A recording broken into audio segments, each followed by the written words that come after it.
Hello students, welcome to RH chemistry.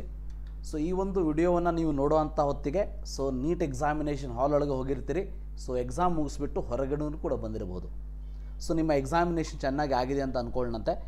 ಈ ಒಂದು ಸಂದರ್ಭದಲ್ಲಿ ನಿಮ್ಮ ಒಂದು ನೀಟ್ ಪ್ರಿಪರೇಷನ್ ಚೆನ್ನಾಗಾಗಿತ್ತು, ಎಕ್ಸಾಮು ಚೆನ್ನಾಗಾಗಿದೆ. ಈಗ ಮುಂದೇನು ಅಂತ ಬಂದಾಗ ವೈದ್ಯಕೀಯ ಸೀಟು ಈ ವರ್ಷ ಜಾಸ್ತಿ ಆಗುವಂತಹ ಎಲ್ಲ ಚಾನ್ಸಸ್ಗಳು ಕೂಡ ಇದೆ.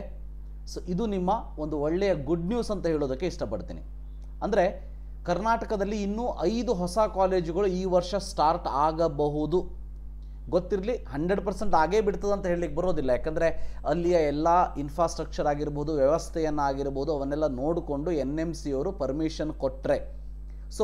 ಬಟ್ ಇಲ್ಲಿ ಕೊಟ್ಟಿರೋದೇನಂತಂದರೆ ಎಲ್ಲ ಕಾಲೇಜಸ್ಗಳು ಈಗ ಯಾರ್ಯಾರು ಸ್ಟಾರ್ಟ್ ಮಾಡಬೇಕು ಅಂತ ಅಂದ್ಕೊಂಡಿದ್ದಾರೆ ಅವ್ರದ್ದು ಎಲ್ಲ ಇನ್ಫ್ರಾಸ್ಟ್ರಕ್ಚರ್ ಸೆಟ್ ಆಗಿದೆ, ಎಲ್ಲವೂ ಕೂಡ ಸೆಟ್ ಆಗಿದೆ. Hope that NMC will give permission very easily ಕೊಡ್ಬೋದು ಅಂಥೇಳಿ. NMC ಅವರು ಹಾಗೇನಾದರೂ ಕೊಟ್ಟರೆ ಈ ಒಂದು ಗುಡ್ ನ್ಯೂಸ್ ನಿಜ ಆಗ್ತದ, ನಿಜ ಆಗಲಿ ಅಂಥೇಳಿ ನಾನು ಕೇಳ್ಕೊತೀನಿ.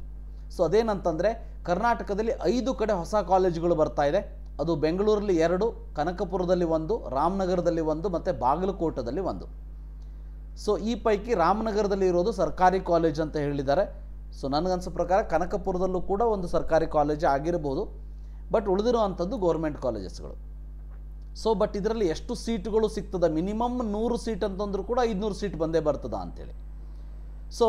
ಈ 2024-25 ಸಾಲಿನಲ್ಲೇ ನಿಮ್ಮ ಈ ಒಂದು ಕಾಲೇಜ್ ಸ್ಟಾರ್ಟ್ ಆಗುವಂಥ ಎಲ್ಲ ಚಾನ್ಸಸ್ಗಳಿವೆ. ಅದಕ್ಕೆ ಬೇಕಾದಂಥ ಎಲ್ಲ ತಯಾರಿಯನ್ನು ಅವರು ಮಾಡ್ಕೊಳ್ತಾ ಇದ್ದಾರೆ ಅನ್ನೋದನ್ನು ಕೂಡ ಈ ಒಂದು ಆರ್ಟಿಕಲಲ್ಲಿ ಕೊಟ್ಟಿರುವಂಥದ್ದು. ಇನ್ನು ತಮ್ಮ ಕಾಲೇಜ್ಗೆ ಜಾಸ್ತಿ ಸೀಟ್ಗಳು ಬೇಕು ಅಂಥೇಳಿ Mysuru medical college government college, ಕೋಲಾರದ ದೇವರಾಜ್ ಅರಸ್ ನಮಗೆ ಅಷ್ಟು ಡಿಫ್ರೆನ್ಸ್ ಆಗೋದಿಲ್ಲ, ಯಾಕಂತಂದರೆ ದಿಸ್ ಈಸ್ ಡೀಮ್ಡ್ ಕಾಲೇಜ್. ಬೆಂಗಳೂರಿನ ಕಿಮ್ಸ್ ಏನಿದೆ, that is MVJ college, Oxford college, Mangaluru AJ college, Srinivas ಮತ್ತು ಕಣಚೂರು. ಇವು 8 ಕಾಲೇಜಸ್ಗಳು ನಮಗೆ ಸೀಟು ಜಾಸ್ತಿ ಬೇಕು ಅಂಥೇಳಿ ಅಂದರೆ ರಿಕ್ವೆಸ್ಟ್ ಮಾಡಿರುವಂಥದ್ದು. ಈ ರಿಕ್ವೆಸ್ಟು ಕೂಡ ನಿಜ ಆಗೋದು ಹೇಗೆ ಅಂತಂದರೆ NMC ಅವರು ಬಂದುಬಿಟ್ಟು ಇಷ್ಟು ಸೀಟನ್ನು ಜಾಸ್ತಿ ಮಾಡೋದಕ್ಕೆ ನಿಮ್ಮಲ್ಲಿ ಏನೆಲ್ಲ ಸೌಕರ್ಯಗಳಿವೆ ಅನ್ನೋದನ್ನು ಕರೆಕ್ಟಾಗಿ ನೋಡಿಕೊಂಡು ಅದಕ್ಕೆ ಅವಕಾಶವನ್ನು ಮಾಡಿಕೊಡ್ತಾರೆ. ಈ ಎಲ್ಲ ಕಾಲೇಜಲ್ಲಿ ಸದ್ಯ 150 ಸೀಟ್ ಇದೆ. ಇನ್ನು ಮಿನಿಮಮ್ 50 ಸೀಟ್ ಅಂತಂದರೂ ಕೂಡ 8 ಕಾಲೇಜ್ ಇದೆ.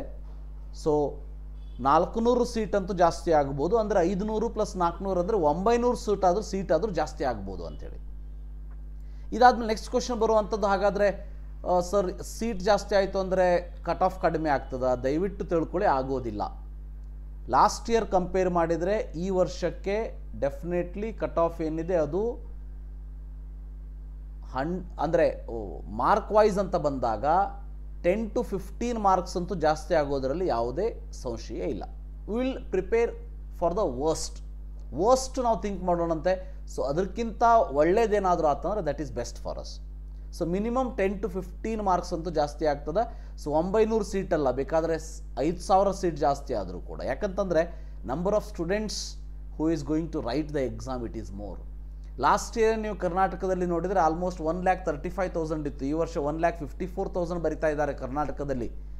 ಆಲ್ ಇಂಡಿಯಾ ಲೆವೆಲಲ್ಲಿ ನಿಮಗೆ ಆಲ್ಮೋಸ್ಟ್ 23 lakh ಸ್ಟೂಡೆಂಟ್ಸ್ಗಳು ಎಕ್ಸಾಮಿನೇಷನ್ ಬರಿತಾ ಇದ್ದಾರೆ. ಅದಕ್ಕೆ ಕಾಂಪಿಟೇಷನ್ ಅಂತೂ ಜಾಸ್ತಿ ಆಗಿ ಆಗ್ತದೆ. ನಿಮ್ಮ ಎಕ್ಸಾಮು ಕೂಡ ಚೆನ್ನಾಗಾಗಿದೆ ಅಂತ ಅಂದ್ಕೊಳ್ಳಂತೆ, ರೈಟ್? ಇದೊಂದು ಗುಡ್ ನ್ಯೂಸ್ ಅಂತ ಹೇಳೋದಕ್ಕೆ ಇಷ್ಟಪಡ್ತೀನಿ. ವೈದ್ಯಕೀಯ ಸೀಟು ಅಂದರೆ MBBS ಸೀಟ್ಗಳ ಸಂಖ್ಯೆ ಜಾಸ್ತಿ ಆಗಲಿ, ನಮ್ಮ ವಿದ್ಯಾರ್ಥಿಗಳಿಗೆ ಅದು ಹೆಲ್ಪ್ ಆಗಲಿ. ಇದು ಗುಡ್ ನ್ಯೂಸ್ ನಿಜ ಆಗಲಿ ಅಂತ ಹೇಳ್ತಾ ಈ ಒಂದು ವಿಡಿಯೋನ ಇಲ್ಲೇ ಮುಗಿಸೋಣಂತೆ. Thank you. Have a nice day.